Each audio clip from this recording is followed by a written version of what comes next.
Assalamualaikum warahmatullahi wabarakatuh. Selamat pagi. Apa kabar semuanya siswa-siswi SMP yang aku dengan dimanapun kalian berada? Semoga kita selalu diberikan kesehatan.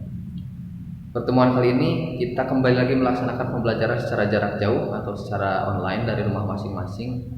Dikarenakan kita sedang menghadapi sebuah wabah. Untuk itu Bapak ingin kalian tetap menjaga kesehatan dengan cara menjaga kebersihan tubuh, mencuci tangan secara teratur, menggunakan masker, makan makanan yang bergizi, dan juga istirahat yang cukup. Untuk itu Bapak akan menyampaikan materi melalui video ini. Untuk pembelajaran yang sebelumnya kemarin kita belajar tentang obligation.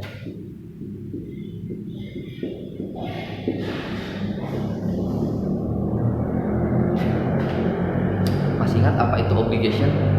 Ada obligation, setelah ada obligation tentunya ada prohibition. Nah, kalau obligation itu adalah sebuah keharusan yang harus dilakukan. Biasanya harus dilakukan misalkan kewajiban seseorang memenuhi untuk melakukan sesuatu. Misalkan kalau kita ke sekolah kita harus pakai seragam, kemarin sudah dibahas. Kalau prohibition itu berarti kebalikannya, yang tidak boleh dilakukan. Misalkan kita tidak boleh terlambat datang ke sekolah. Nah, biasanya untuk obligation di sini menggunakan kata must. Nah, apa kemarin artinya must? Ya harus, ya mas itu kalau bahasa Indonesia kita harus. Nah terus kebalikannya berarti kalau yang jangan atau tidak boleh, ini berarti kita buat bentuk negatif dari mas, yaitu must not. Nah ini berarti tidak harus, tidak boleh atau jangan ya. Nah yang kemarin itu sudah kita bahas di pertemuan sebelumnya. Sekarang kita akan beralih ke materi yang selanjutnya. Sini kalian boleh lihat di buku paket, ada di halaman 33 chapter 3 ya. Chapter 3 di halaman 33 di sini ada we know what to do. Kita tahu apa yang kita lakukan, apa yang harus kita lakukan. Nah, di sini kalian boleh lihat we will learn. Di sini ada kita akan belajar. Di sini akan kita pelajari itu yang pertama to keep suggestions. Apa itu suggestion?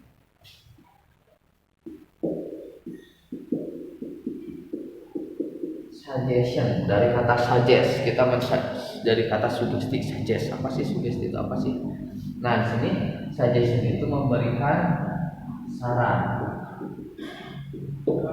Terus di sini yang keduanya to state rules and obligation, untuk menyatakan rules. Kemarin sudah kita bahas rules itu adalah aturan, obligation kewajiban keharusan yang harus kita lakukan. Nah yang kemarin yang bawahnya state rules and obligation sudah kita pelajari. Sekarang kita akan belajar yang suggestion atau saran.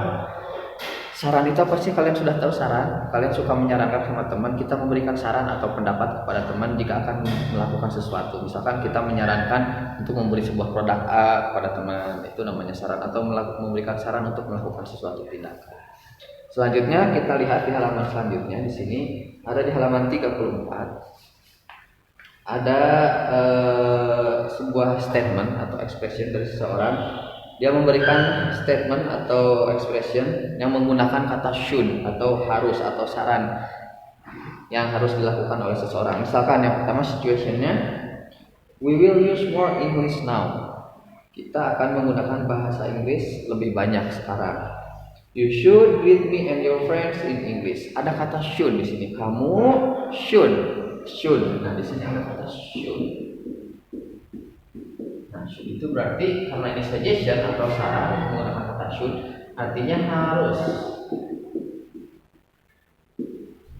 You should greet me and your friend in English. Kamu harus greet, menyapa saya dan your friends dan teman kamu dalam bahasa Inggris. Di sini ada kata should. Terus di bawahnya juga banyak menggunakan kata should karena durasi videonya pendek. Silahkan kalian pelajari satu persatu. Ini kata yang menggunakan should, ada juga yang menggunakan kata should not.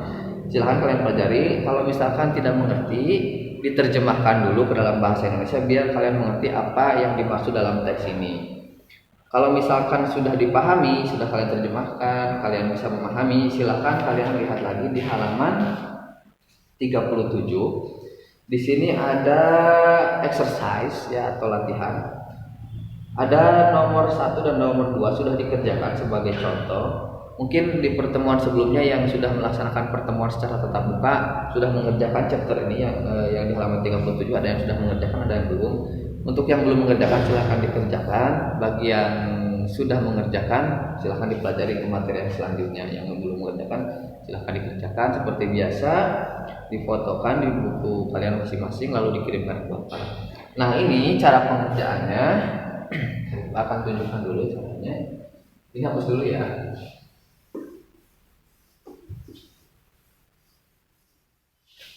Misalkan seperti ini.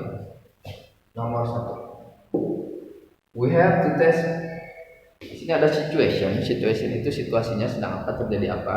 Terus setelah ada situasi, kita memberikan saran atau suggestion kepada teman tersebut harus melakukan apa dan jangan melakukan apa. Menggunakan kata should dan should not. Misalkan we have to test tomorrow English and IPS. Kita akan melaksanakan 2 ulangan besok, bahasa Inggris dan IPS. Di sini ada saran yang pertama.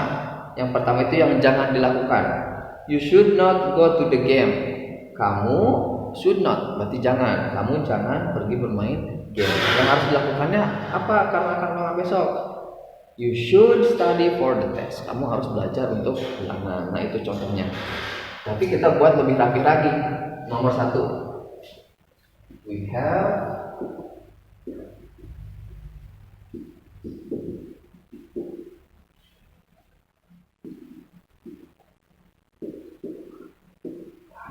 have test tomorrow. Terus English and IPS.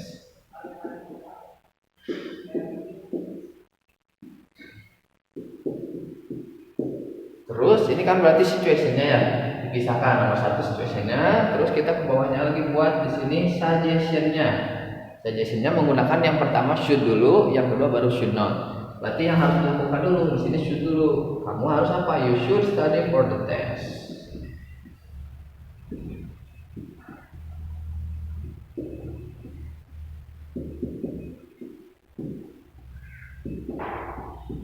Nah, ini berarti yang saran yang harus dilakukan. Ada yang menggunakan kata should, di garis bawah kata should-nya ini karena penekanan yang harus dilakukan yang should. Yang kedua, kita berikan saran yang jangan dilakukan. Di sini berarti yang jangan menggunakan kata should not. You should not go to the game.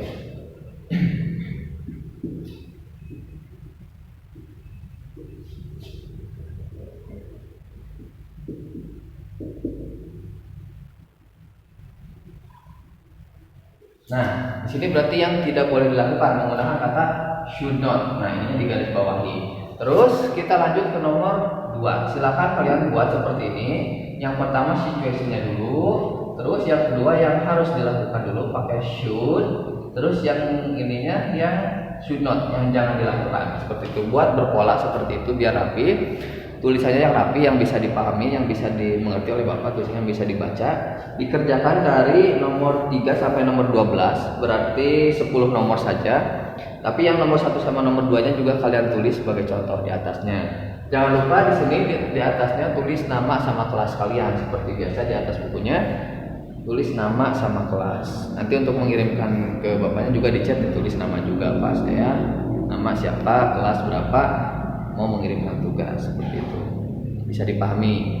Nanti kalau misalkan ada pertanyaan, kita diskusikan kembali di grup yang sudah kita buat sebelumnya. Jadi di sini akan kita gunakan adalah should. Kalau kemarin kita menggunakan must, sekarang kita menggunakan should. Nah, terus apa bedanya penggunaan should sama penggunaan must? Nanti akan Bapak jelaskan di video selanjutnya perbedaan antara should dan must. Nah, misalnya kayak gini. Kemarin kita belajar tentang must. Must itu apa sih artinya? Must itu artinya harus. Sekarang kita belajar should. Kalau should artinya apa? Should artinya harus. Nah, apa sih perbedaannya? Silahkan bagi yang tahu, silahkan kemukakan di komentar. Kalau misalkan ada yang tahu silahkan diskusikan, boleh di grup, boleh di komentar. Nah, terus nanti akan Bapak berikan jawabannya. Bapak akan bahas tentang perbedaan antara must dan should di video yang selanjutnya, di materi yang selanjutnya di pertemuan sebelumnya. di pertemuan selanjutnya. Untuk pertemuan sekarang silahkan kerjakan dulu tugasnya di halaman 37. Untuk yang mengikuti pembelajaran secara jarak jauh ini, silahkan tuliskan nama kalian di kolom komentar sama kelas itu untuk mengisi absen. Bisa dipahami? Terima kasih. Assalamualaikum warahmatullahi wabarakatuh.